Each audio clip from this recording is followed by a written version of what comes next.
In this video, will understand what is impact parameter with this simple diagram. So first I'll explain what is happening in the diagram. So over here what you can see is, this is the gold atom.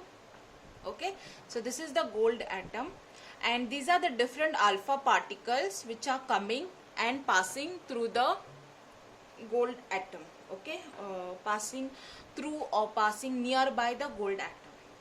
So this is the first alpha particle, the second one, third one, okay, like that.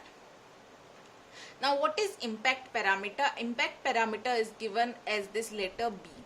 Okay, and impact parameter is the distance between the gold atom and the alpha particle. Okay, so now suppose let us consider the first alpha particle. So this alpha particle is passing through like this and gold atom is over here. So the distance between the gold atom and the alpha particle is this much. So this is the impact parameter. So the first alpha particle is having the maximum impact parameter. Okay, now if you look at the second alpha particle, okay, it is closer to the alpha to the gold atom as compared to the first alpha particle. So the impact parameter of this is, of the second alpha particle, is this much. Now if you look at the third alpha particle, which is this last one, okay, when the third alpha particle is passing through the gold foil, okay, it is passing through the gold atom. Okay, so the impact parameter for the third alpha particle is 0. Okay, because the distance between the alpha particle and the gold atom, okay, there is no distance. Okay, it is 0. Fine. So that is the impact parameter. So the trajectory traced by alpha particle depends on the impact parameter. Now how does it depends? Let us see that. Okay, so now what is happening for when the first alpha particle, okay, it comes, it is very far away from the gold atom. Okay, so since the distance is quite large and both alpha particle and gold atom both are positively charged, okay, and since they are very far away, they do not make any interaction. There is no interaction between their charges or energy.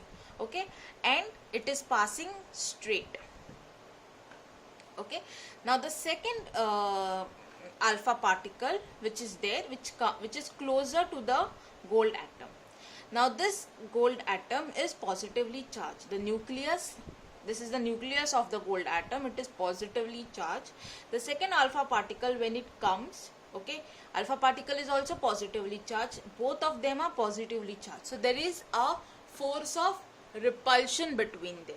Okay, same way like how you bring two like poles of two magnets. Okay, so if you take two magnets and you bring both the north poles together, they will have a force of repulsion between them. They will try to repel each other. They will not come and stick to each other. So the same thing is happening over here and there is deflection. Okay, but since their impact parameter is large, that means since their distance is large, the deflection which is seen is small. The angle which is seen is small. Okay, now this alpha particle, it is closer to the nucleus of the gold atom. Okay, so it is having even larger angle. Okay, this angle was small over here. This is having a larger angle because it is still closer. So the closer they come, more is the repulsive force. Okay, the closer alpha particle and the nucleus of the gold atom are, the larger is the force of repulsion. Okay, now if you look at this alpha particle, it is even closer to the nucleus of the gold atom. Okay, so when it comes close to the nucleus, it is having a very large deflection which is 90 degrees. Okay, and it goes with that much of repulsive force and energy. It takes a turn of 90 degrees and it gets deflected. Okay, the next one, if you see the alpha particle, it is even closer. So the angle of deflection is even larger, which is more than 90 degrees.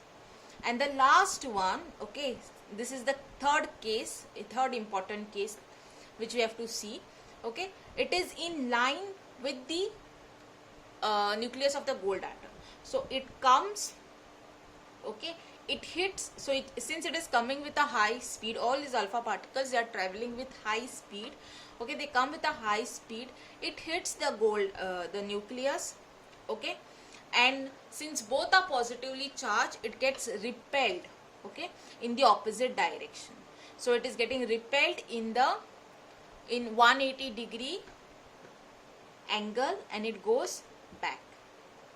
Okay, so the third case, which are these, the last two things, okay, these the number of alpha particles that exhibit this kind of behavior is like 1 alpha particle in 8,000 alpha particle cases. Okay, so from all these observations, that is the impact parameter and the experiment, Rutherford made his own atomic model. Okay, Rutherford created his atomic model, and he said that atom has lot of energy space, lot of empty space, okay, and it has a lot of positive charge, and that positive charge is concentrated in the center, and he named that center as the nucleus. Okay, he then said that this nucleus is surrounded by electrons, and those electrons, they revolve around, like and he compared it with the solar system. Okay, so the sun is in the center, which is like the nucleus, and electrons are like planets, and they revolve around, they move around in circular orbits around the sun, okay, around the nucleus. Okay, he also said, the third point that he said was, the atom is electrically neutral. Okay, so the entire atom together has no charge, it has neutral charge. Okay, it is neutral.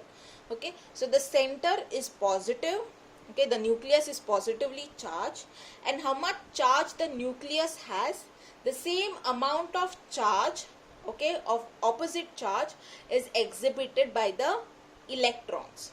So the positive in the nucleus and negative electrons, they cancel out each other, and the whole atom becomes neutral. Okay, so if the charge on the nucleus is positive 3, then the total amount of charge of the electrons will be negative 3. So positive 3 and negative 3 will cancel each other out, and the atom will become stable, which is neutral. Okay, so this was Rutherford's atomic model.